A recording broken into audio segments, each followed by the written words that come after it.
Hello दोस्तों, स्वागत है क्वेश्चन में। आज आप लोग के लिए प्रीवियस ईयर क्वेश्चन सामाजिक विज्ञान का लाया हूँ। ये हमारे 2020 में प्रथम पाली के क्वेश्चन है। सारे एग्जाम में पूछे गए हैं और ये सब सारे प्रश्न आपके एग्जाम में आते भी, रिपीट भी होते हैं। तो चलिए वीडियो करते हैं स्टार्ट। अगर आप मेरे चैनल में हो तो चैनल को सब्सक्राइब करें और बेल आइकन दबाना ना भूलें, क्योंकि मैं 10th क्लास के ऐसे ऐसे वीडियो बताता हूँ।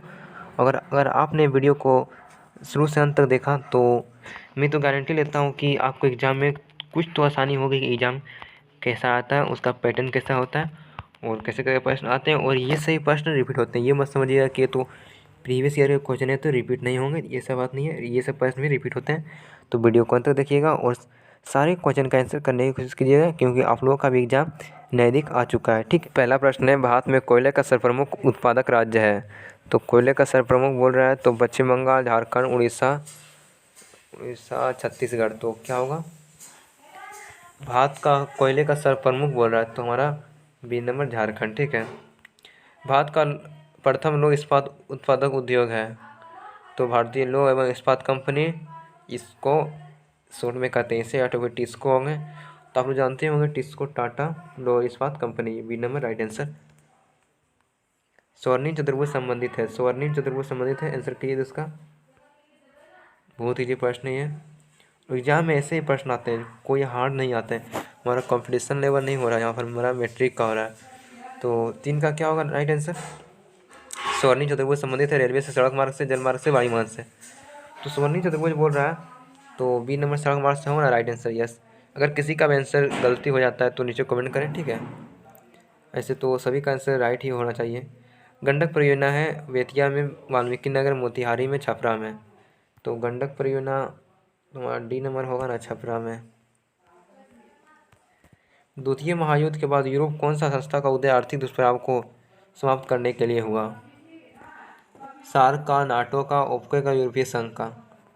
यूरोप के कौन सा उदय आर्थिक दुष्प्रभावों को समाप्त करने के लिए हुआ? ठीक है, तो हमारा सार्क तो कभी होगा नहीं, तो इंडिया हमारा यही सारे जितने मिले हुए देश हैं हमारे कंट्री सटे हुए हैं वो सब, तो यूरोप का हो नहीं सकता, नाटो भी नहीं हो सकता।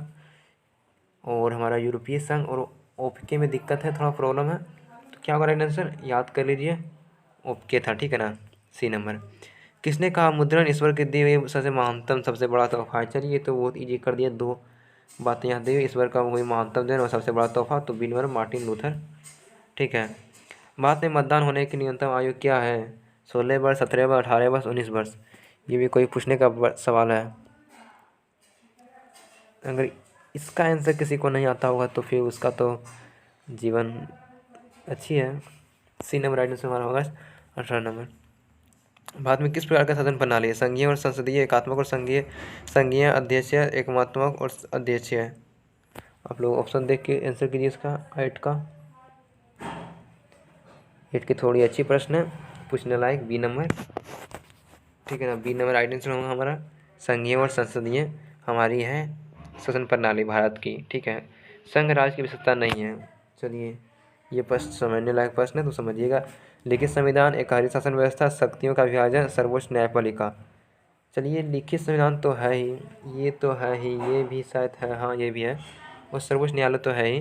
तो हमारा बी नंबर राइट आंसर होगा यहाँ पर, कि नहीं है तो बी नंबर राइट आंसर। ठीक है। संघ सरकार का उदाहरण है अमेरिका, चीन, ब्रिटेन, इनमें से कोई नहीं। आंसर पता हो तो आंसर कीजिए। 10 का, 10 का क्या होगा राइट आंसर हमारा? ए नंबर होगा, अमेरिका। में बिहार में संपूर्ण क्रांति का नेतृत्व निम्नलिखित में किसने किया था? मोरारजी देसाई ने, इंदिरा गांधी ने, नीतीश कुमार ने। चलिए ये प्रश्न अच्छी प्रश्न है, और जयप्रकाश नारायण ने। चलिए डी नंबर राइट आंसर हमारा जयप्रकाश नारायण ने किया था, याद कर लीजिए प्रश्न। लोकतंत्र व्यवस्था में निम्नलिखित में किन मुद्दे पर सहल पाई है? लोकतांत्रिक व्यवस्था में किन मुद्दे पर सहल पाई है? भारत की बात हो रही है यहाँ पर। तो राजनीतिक असमानताओं को समाप्त कर दिया है, ये तो बहुत ही कम हुआ है पर हुआ है। और लोगों के बीच टकराव को समाप्त कर दिया, ये भी थोड़ा थोड़ा, ये सब थोड़े थोड़े हुए हैं। एक थोड़ी अच्छी है तो उसको चुनना है हम लोगों को। बहुमत समूह और अल्प समूह के साथ एक जैसा व्यवहार करता है। समाज का आखिरी पंक्ति में खड़े लोगों के बीच आर्थिक पैमाना कम कर दिया गया है, जो भी है। तुम्हारा डी नंबर राइट आंसर होगा। ये थोड़ा अच्छा लग रहा है और ये अच्छी बोल रही है, तुम्हारा डी नंबर होगा। ऐसे तो इनमें सभी सही होने चाहिए, पर ऑप्शन नहीं दिया हो तो हमारा D number right answer. Count कोमन ने विक्टर इमैनुअल को किस पद पर नियुक्त किया? तो सेनापति, फ्रांस के राजदूत, प्रधानमंत्री, गृह मंत्री। तो काउंट कागो ने विक्टर इमैनुअल को ये हमारा फ्रांस का प्रधानमंत्री के रूप में किया था। ठीक है, यहाँ पर सिर्फ प्रधानमंत्री दिया हुआ तो प्रधानमंत्री करेंगे सही हम लोग। रक्त एवं लोक नीति किसने अपनाई थी या तो फिर अवलंबन किसने किया था? तो Mazzini, Hitler, Bismarck, William one ने। तो ये भी कोई पूछने का सवाल है। सी नंबर बिस्मार्क ने। साम्यवादी शासन पहला प्रयोग कहाँ हुआ था? चलिए अच्छी प्रश्न है। रूस, जापान, चीन, क्याबो। 15 का answer B number Japan. Bolshevik क्रांति कब हुई थी? फरवरी, नवंबर, अप्रैल, सितंबर। चलिए अगर आप महीना याद किए होंगे तो बहुत ईजी होंगे ये प्रश्न। चलिए बी नंबर नवंबर 1917 याद कर लीजिए। बहुत ही इंपॉर्टेंट प्रश्न है, हर बार एग्जाम में आते हैं, या तो फर्स्ट वाले में या सेकंड वाले में बस। उपभोक्ता अधिकार दिवस कब मनाया जाता है? 7 का। ये तो याद करने के प्रश्न है एकदम फुल्ली याद। तो हमारे 7 का नहीं है, हमारा 17 है। ठीक है, सॉरी 15 मार्च को। ठीक है, बी नंबर 15 मार्च को। वैश्वीकरण के मुख्य अंक कितने हैं? चलिए थोड़ा धुंधला हो गया ये प्रश्न, कोई दिक्कत नहीं है। वैश्वीकरण के मुख्य अंक कितने हैं? 1, 2, 5, 4। तो वैश्वीकरण कितने हैं? 18 का राइट आंसर हमारा 5 है। ठीक है। 19 नंबर प्रश्न बोल रहा है कौन सा सेवा गैर सरकारी सेवा है? सैन्य सेवा, वित्तीय सेवा, मॉल सेवा, रेल सेवा। तो गैर सरकारी बोले जिसमें हम सरकार के अंतर्गत काम नहीं करते, तो क्या होगा? सैन्य सेवा तो करते हैं, वित्तीय सेवा करते हैं, रेल सेवा भी करते हैं। तो रेल का अभी तत्काल में निजीकरण हो रहा है, तो उसको जब पूरी तरह निजीकरण हो जाएगा तो उसे भी हम गैर सरकारी मान लेंगे। अभी हमारा राइट आंसर सी नंबर मॉल सेवा होगा। ठीक है। भारत की वित्तीय राजधानी किस शहर को कहा जाता है? तो भारत को वित्तीय राजधानी ए नंबर मुंबई को कहा जाता है। चलिए और आगे प्रश्न बढ़ते हैं। हिंद चीन पूछने वाले प्रथम व्यापारी कौन थे? इंग्लैंड, फ्रांसीसी लिखा हुआ वहाँ पर ध्यान दीजिएगा, पुर्तगाली, डच। तो ये हमारा फ्रांसीसी हो और राइट भी आंसर हमारा बी नंबर फ्रांसीसी होगा। ठीक है। सविनय अवज्ञा आंदोलन कब शुरू हुआ था? चलिए एक और प्रश्न इससे बनता है, सविनय अवज्ञा आंदोलन किसने शुरू किया था? तो शुरू किया था हमारा गांधी जी ने। और 22 का हमारा राइट आंसर क्या होगा ये बता दीजिए। तो 22 का राइट आंसर हमारा बी नंबर होगा। 1930 में गांधी जी ने शुरू किया था। किसके विरुद्ध शुरू किया था? तो हमारा इंग्लैंड के विरुद्ध। राउरकेला लौह इस्पात उद्योग है उड़ीसा में, मध्य प्रदेश में, झारखंड में, पश्चिम बंगाल में। तो 23 का राइट आंसर डी नंबर पश्चिम बंगाल में हमारा राउरकेला लौह इस्पात उद्योग है। समांतीय व्यवस्था को हटकर किस प्रकार के शहरी व्यवस्था की प्रवृत्ति बढ़ी है? तो प्रगतिशील प्रवृत्ति, रूढ़िवादी प्रवृत्ति, आक्रामक प्रवृत्ति, शोषणकारी प्रवृत्ति। तो 24 का राइट आंसर क्या होगा? हमारा प्रगतिशील। ठीक है ना, प्रगतिशील हुई है आजकल। काटी तापीय विद्युत परियोजना किस जिले में अवस्थित है? ये प्रश्न उतनी इम्पोर्टेंट नहीं है पर याद करने के लिए प्रश्न अच्छी है। तो 25 का क्या होगा राइट आंसर हमारा?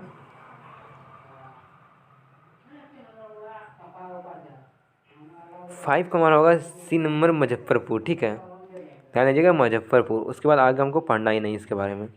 रेल वर्कशॉप कहाँ स्थित है? ये बहुत इंपॉर्टेंट प्रश्न है। जमालपुर, भागलपुर, मुंगेर, पटना। तो रेल वर्कशॉप बोले तो 26 का राइट आंसर हमारा क्या होगा? बी नंबर भागलपुर में। ठीक है, ध्यान दीजिएगा भागलपुर। सुनामी का प्रमुख कारण क्या है? समुद्र में भूकंप, पर्वत पर भूकंप, मैदानी क्षेत्र में भूकंप, इनमें से कोई नहीं। तो ये तो दिख ही रहा है बी ए नंबर समुद्र में भूकंप। अगर समुद्र में भूकंप आता है जिसके कारण से पानी में बहुत ही हलचल होती है और जिससे कि पानी बहुत ही ऊँचे ऊँचे उठने लगते हैं, वही सुनामी के रूप लेते हैं। और जिसके तट पर कोई शहर रहते हैं तो उसे वो समाप्त कर देते हैं। सुखाड़ क्या? प्राकृतिक आपदा, सामान्य आपदा, मानवनिर्मित आपदा। इनमें से कोई नहीं। तो सुखाड़ 28 का क्या होगा? तो आपदा है, प्राकृतिक आपदा हम लोग अच्छी है थोड़ी। तो इनमें प्राकृतिक आपदा ऐसी समान आपदा भी ये है। पंजाब भूमि निम्नीकरण का मुख्य कारण है। अति प्रदूषण कहाँ पर है? सी नंबर राइट आंसर हम लोग पढ़ते आ चुके हैं। सी नंबर राइट आंसर हमारा होगा। ध्यान दीजिएगा, अति पशुचलन से पंजाब भूमि का मतलब कम हो गया। निम्नीकरण मतलब वही हो गया, बंटवारा हो रहा है बहुत ज़्यादा, तो कम हो गया। महाशरीर में जल की मात्रा कितनी होती है? 55%, 60%, 65%, डी नंबर 70%। ये क्वेश्चन घुमा फिरा कर एग्जाम में आती हैं। तो 30 का राइट आंसर क्या होगा हमारा? या तो फिर हमें ये तो एक बार प्रश्न साइंस में भी पूछा गया था, तो इसे याद कर लीजिए, बहुत इंपॉर्टेंट। सोशल साइंस और साइंस के दोनों के 65% जल होते हैं। निम्न में जीवों के केवल भारत में पाया जाता है? चलिए, मगरमच्छ पाया जाता है सभी जगह, डॉल्फिन भारत में, व्हेल सभी जगह, कछुआ सभी जगह। तो क्या होगा डॉल्फिन, और डॉल्फिन कहाँ पाया जाता है? तो अधिकतर गंगा में पाया जाता है। सीमेंट उद्योग का मुख्य कच्चा माल है? चूना पत्थर, ग्रेनाइट, बॉक्साइट, लोहा। तो चलिए इसको यहाँ से, बॉक्साइट तो नहीं होगा, लोहा भी नहीं होगा, जानते हो, ग्रेनाइट भी नहीं होगा। तो क्या होगा राइट आंसर? ए नंबर चूना पत्थर, सीमेंट उद्योग चूना पत्थर। दीर्घकाल ऋण प्रदान करने वाली संस्था कौन सी है? कृषक महाजन, प्राथमिक कृषि शाखा समिति, भूमि विकास बैंक। तो दीर्घकाल तक बोल रहा है, तो क्या होगा राइट आंसर इसका? 33 का राइट आंसर ए नंबर कृषक महाजन। ठीक है। आर्थिक विकास का तीसरा क्षेत्र क्या है? आर्थिक विकास का तीसरा क्षेत्र, प्रथम क्षेत्र क्या है, द्वितीय क्षेत्र क्या है, और तीसरा क्षेत्र क्या है? तो 34 का राइट आंसर क्या होगा? पहले 4 का हमारा डी नंबर सेवा क्षेत्र। ठीक है। तीसरा क्षेत्र को सेवा क्षेत्र करते हैं, प्रथम कृषि क्षेत्र, दूसरा उद्योग। ठीक है, रहेगा दूसरा उद्योग, विज्ञान क्षेत्र, शिक्षा क्षेत्र, ये सब याद ही नहीं रखना है। सेवा क्षेत्र, प्रथम कृषि क्षेत्र, द्वितीय उद्योग क्षेत्र, डी नंबर सेवा क्षेत्र लास्ट में, या तो तीसरा क्षेत्र। नई आर्थिक नीति में किस सम्मिलित किया गया है? निजीकरण, उदारीकरण, वैश्वीकरण, इनमें सभी, D number right answer yes. उपभोक्ता द्वारा शिकायत करने के लिए आवेदन शुल्क कितना पर लगता है? तो हमारा राइट आंसर यहाँ पर होता है 1 भी रुपये नहीं लगता है, 0 रुपये लगता है। और किसी भी जगह आप शिकायत करेंगे, जिला फोरम में, राष्ट्रीय राज्य आयोग में, या तो फिर कहीं भी आप करेंगे, तो वहाँ पर 0 रुपये लगता है। फॉर्म का पैसा लगता है 0 रुपया, और अब तो भ्रष्टाचार है तो पैसा लगभग करेगा। सुदूर संवेदी उपग्रह, रिमोट सेंसिंग उपग्रह का प्रयोग किस लिए होता है? दूरसंचार के संसाधनों की खोज के लिए, मौसम विज्ञान के लिए, दूरदर्शन के लिए। दूर संवेदी उपग्रह, ध्यान दीजिएगा 37 का, ये हमको एक 10th में यही हमको पढ़ना उपग्रह के बारे में, तो इसे अच्छा से पढ़ेंगे हम लोग। बी नंबर मौसम विज्ञान के लिए। निम्न में से कौन सा भूकंप सार्वजनिक संवेदनशील नगर है? तो देहरादून, रांची, हैदराबाद, चेन्नई। तो हम 8th क्लास से पढ़ते आ चुके हैं ना, वो कौन संवेदनशील है, कौन कम है। तो 38 का right answer D number Chennai. निम्न में से किस से बिहार राज्य कहा जाता है? तो चलिए अपना बिहार है, जहाँ वहाँ कहीं बाहर नहीं आएगा, तो C number right answer. Bharat में वित्तीय वर्ष कौन कहा जाता है? मतलब भारत का वित्तीय वर्ष किसे कहा जाता है? तो 40 का राइट आंसर 1 अप्रैल से 31 मार्च तक। ठीक है, 1 अप्रैल से 31 मार्च तक के भारत के वित्तीय वर्ष कहा जाता है। ठीक है। अब चलिए 41 का, निम्न में से कौन सी एक बात लोकतांत्रिक व्यवस्था के अनुरूप नहीं है? कानून का समझ, समानता, उत्तरदायी शासन व्यवस्था, स्वतंत्र एवं निष्पक्ष चुनाव, बहुसंख्यों का शासन। चलिए उत्तरदायी व्यवस्था का अनुरूप नहीं है, तो 41 का, ये तो समझने लायक प्रश्न है। तो बी नंबर स्वतंत्र एवं निष्पक्ष चुनाव। लोकतंत्र की सफलता निर्भर करती है नागरिक का उदासीनता पर, नागरिक को की गैर कानूनी कार्रवाई पर निर्भर करती है। ठीक है, निर्भर बोल रहा है, सफलता निर्भर बोल रहा है। तो नागरिकों का विवेकपूर्ण सहभागिता पर। चलिए मिल गया आंसर हमारा का 42 क्या होगा? C number. ठीक है ना, आगे हमको देखना है नहीं, जब आता है तो हमें। चलिए अगला प्रश्न भी बोल रहा है, क्षेत्रवाद की भावना का एक कुपरिणाम है, अपने क्षेत्र से लगाव, राष्ट्रीय एकता, राष्ट्रहित, अलगाववाद। तो अब क्षेत्रवाद की भावना का एक कुपरिणाम बोला है, मतलब क्षेत्रवाद मतलब सिर्फ और सिर्फ अपने क्षेत्र के बारे में सोचना। तो क्या हुआ? तो अलग होना नहीं देते, तो अलगाववाद होगा। ठीक है ना, डी नंबर। कोयला है, अनवीकरणीय संसाधन, नवीकरणीय संसाधन, जैव संसाधन। चलिए इसका राइट आंसर क्या होगा? आप लोग जानते होंगे, बहुत ही प्रश्न हमारा, ए नंबर अनवीकरणीय संसाधन। चलिए भूस्खलन है, प्राकृतिक आपदा, समान आपदा, मानवीय आपदा, इनमें से कोई नहीं। भूस्खलन क्या है? प्राकृतिक आपदा है ना, यस प्राकृतिक आपदा है। अगला प्रश्न, महासागर तल के कंपन का परिणाम है हिमस्खलन, सुनामी, चक्रवात। तो हिमस्खलन उसे बोलते हैं जैसे बर्फ़ का पिघलना। ठीक है, समान भाषा बर्फ़ का पिघलना। चक्रवात तो जानवे करते हैं आप लोग, सुनामी जानते हैं। तो भूकंप क्या बोल रहे हैं यहाँ पर? कंपन का परिणाम बोल रहा है। तो क्या होगा? 46 का राइट आंसर। अभी मैंने आप लोग को ये टॉपिक आगे ऊपर में समझा चुका हूँ, तो सी नंबर राइट आंसर। पृथ्वी की सतह पर सर्वप्रथम होने वाला भूकंप तरंग है। चलिए तरंग, C number right answer. Tsunami का संबंध है स्थल से, समुद्र से। चलिए 2 ठो दिख रहा है, तो ये समुद्र से होगा। समुद्र, सुनामी कहाँ से आता है? समुद्र से। तो यार सिंपल से थी ना ये प्रश्न। चलिए बाय फ्रेंड्स, मिलते हैं नेक्स्ट वीडियो में।